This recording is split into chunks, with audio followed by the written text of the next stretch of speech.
হ্যাঁ জিন, এই আজার বাবুকে ভালো করে চিনে নেন। এই আজার বাবু দিয়েছে কাগজ, আর কাগজ থেকে বানিয়ে দেন বেশ কিছু টাকা, বেশি না। বাবুর জন্য পাঠিয়ে দেন আজকে 5 লাখ। বাবা 5 লাখে হবে বাবা? তো হ্যাঁ, চিন্তায় পড়ে গেছে দাদা।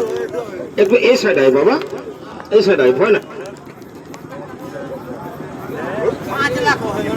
ভাই দেখেন তাহলে দাদা ভাই 10 লাখ করে দিই নাকি বলেন?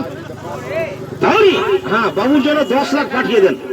বলছিম ছিম দেখতো বাবা, হয়েছে টাকা, হয়েছে ক টাকা হয়েছে? এই তো টাকা গুনতে পারছে গো। টাকাটা বের করতে দেখি। তোরা পিছে সর বাবা, পিছে সর। আরে টাকাটাকে ভাঁজ কর যেভাবে ছিল। 3 বলবে তখন দিয়ে দিবেন। নাম্বার 1 2 3 দিয়ে দাও। তাহলে চলো। চিরদিনে তুমি যে আমার,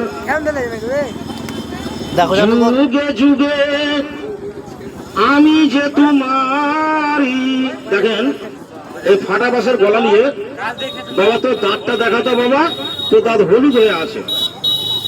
তো যে বলেন দাদা ভাই এরকম পান বিমল গুটকা যাই খেয়েছেন, ও দাঁতে স্পট বা দাঁতে দাগ পড়ে গেছে।